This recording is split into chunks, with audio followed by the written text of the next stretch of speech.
नमस्कार, दानवे सर का आपको नमस्कार। इस वीडियो में हम सीखेंगे internal resistance of the cell. तो इंटरनल रेजिस्टेंस होता क्या है कि सेल में क्या होता है, इलेक्ट्रोलाइट्स रहते हैं, बाद में एक एनोड होता है, कैथोड होता है। इस केस में जब पॉजिटिव आयंस, जो कुछ भी पॉजिटिव आयंस है सेल्स में के, it flows from lower potential to higher potential, और negative ions flows from higher potential to lower potential.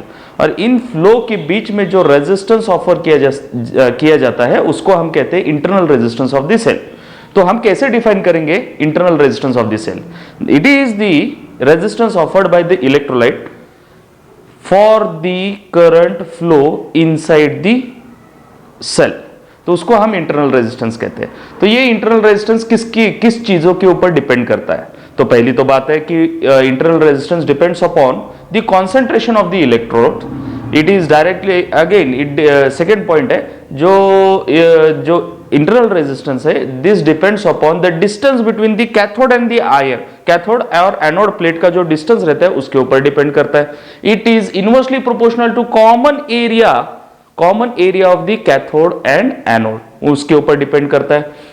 और सबसे मेन बात है, जब भी हम एक सेल प्रिपेयर करते हैं, स्टार्टिंग में सेल प्रिपेयर करते हैं, तो उसका जो ऑफर्ड इंटरनल रेजिस्टेंस होता है वो बहुत लो होता है। और जैसे जैसे हम चार्जिंग डिस्चार्जिंग उसके ऊपर करते हैं, मीन्स हम जितना ज्यादा करंट विड्रॉ करते हैं तो उसका रेजिस्टेंस बढ़ते रहता है।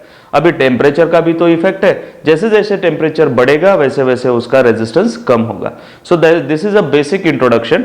तो सेल में जो कुछ भी रेजिस्टेंस ऑफर किया जाता है, इलेक्ट्रोलाइट जो कुछ भी रेजिस्टेंस ऑफर करता है उसको हम कहते हैं internal resistance of the cell. तो अभी टर्मिनल वोल्टेज, नेक्स्ट टर्म है terminal voltage. What is a terminal? तो उसके लिए हम क्या करेंगे, एक सेल अज्यूम करेंगे। सो लेट अस से एक हमने ले लिया ये एक resistance, we are considering a resistance, और इसको हमने बोला कि we are connecting this with the help of a cell. अभी जब भी हम सेल कहते हैं तो उसका एक ईएमएफ होता है, लेट अस से E इज द ईएमएफ, और उसके अंदर जो एग्जिस्ट करता है उसको हम कहते हैं इंटरनल रेजिस्टेंस। तो ऐसा मत सोचो कि सेल में रेजिस्टेंस होता नहीं है, सेल में रेजिस्टेंस होता है। ये जो कुछ भी है इसको हम रिप्रेजेंट करते हैं स्मॉल r से। सो ये हो गया आपका cell, this is your cell. और जैसे कि मैं अगले पॉइंट भी क्लियर करने वाला हूं, तो उसके लिए हम यहां पे पॉइंट्स को नाम देंगे। Let us say this is A and this is B point, and this is your load resistor और external resistor, let us say R। तो यहां पे this is your cell, let us consider a cell of EMF E जिसका internal resistance है R and it is connected to an external resistor R। अभी what is terminal voltage? Terminal voltage is a voltage drop across the terminals of the cell whenever there is a flow of current through the circuit. ये सबसे important बात है, NEET और JEE के बच्चों के लिए ये सबसे इंपॉर्टेंट बात है। इसमें दो केसेस होते हैं, एक होता है क्लोज्ड सर्किट, एक होता है ओपन सर्किट। तो उसको हम डिटेल में बाद में देखेंगे। तो इसको हम देखते हैं, what is a terminal voltage? तो terminal voltage is nothing but the voltage drop across the terminals. अभी इस सेल का जो टर्मिनल है तो ये A और B है। तो वैसे भी मैं ये भी कह सकता हूं कि A और B जो टर्मिनल है तो इसका जो पोटेंशियल होगा, या फिर जो इंटरनल एक्सटर्नल रेजिस्टर है, एक्सटर्नल रेजिस्टर के ऊपर जो भी पोटेंशियल ड्रॉप होगा उसको हम कहते हैं terminal voltage, and that is represented by V। तो मैं यहां पे क्या करता हूं, इसके ऊपर का जो कुछ भी पोटेंशियल है I will represent it by V and that is nothing but your terminal voltage. तो यहां पे हम इसको V से रिप्रेजेंट करेंगे। ये हो गया टर्मिनल वोल्टेज, ठीक है। तो अभी सबसे मेन बात है कि इसका रिलेशन क्या है। तो हमें नेक्स्ट पॉइंट जो पढ़ना है, the relation between terminal voltage EMF of the cell, तो ये सीखना है।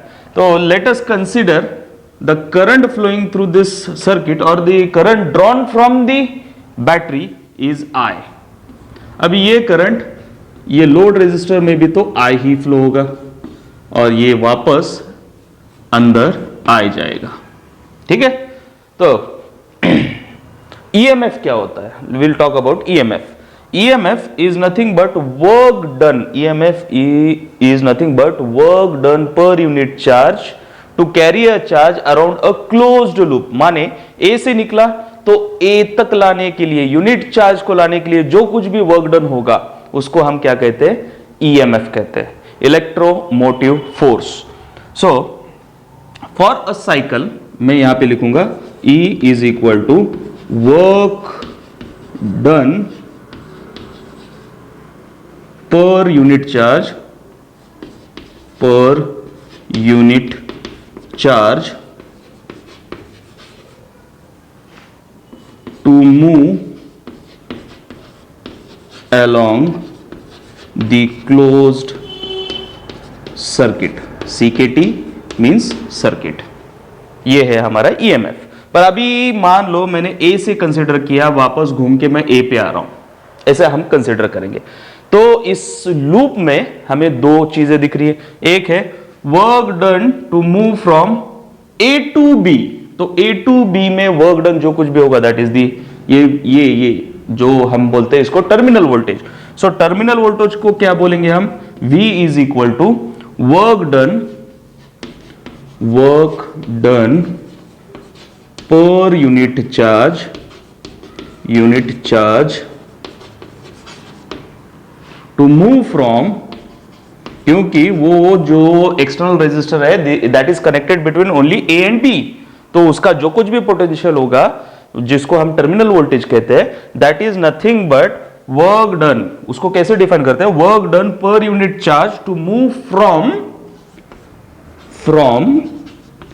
A टू B, ये हो गया अपना टर्मिनल वोल्टेज। अभी नेक्स्ट भी तो बात है कि चार्ज A से निकला B तक पहुंचा, पर B से A भी तो लाना है, तो उसके लिए हम कहेंगे दैट इज इसके ऊपर जो कुछ भी पोटेंशियल ड्रॉप होगा उसको हम लॉस्ट पोटेंशियल भी कहते हैं। लेट अस से इसको हम रिप्रेजेंट करेंगे V डैश से। तो ये V डैश, हम V डैश को क्या डिफाइन करेंगे, V dash is work done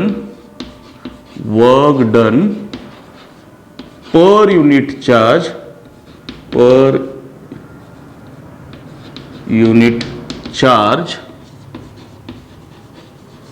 to move from B to A, अब ये हो गया पूरा cycle complete, this completes the whole cycle, ये साइकिल कंप्लीट हो गया।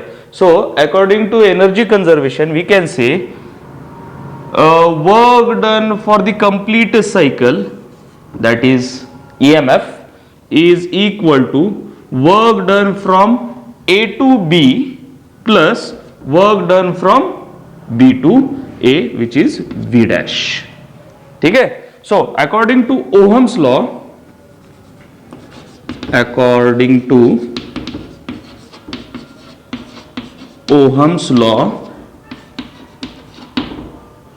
V will be equal to, अभी इस लोड रेजिस्टर में या एक्सटर्नल रेजिस्टर में the current flowing is I and the resistance is R, so V is equal to मैं IR लिखूंगा।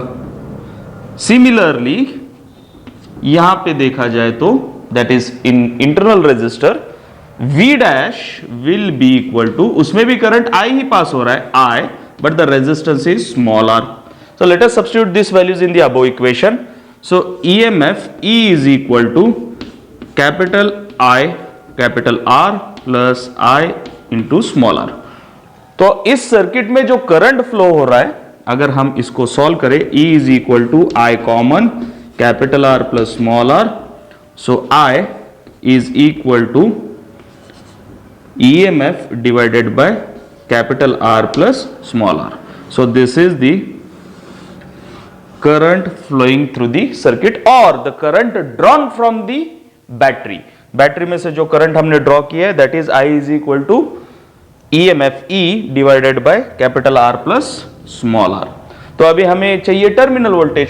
सो terminal voltage V, the voltage drop across the load resistor, the voltage drop across the load resistor V is equal to IR.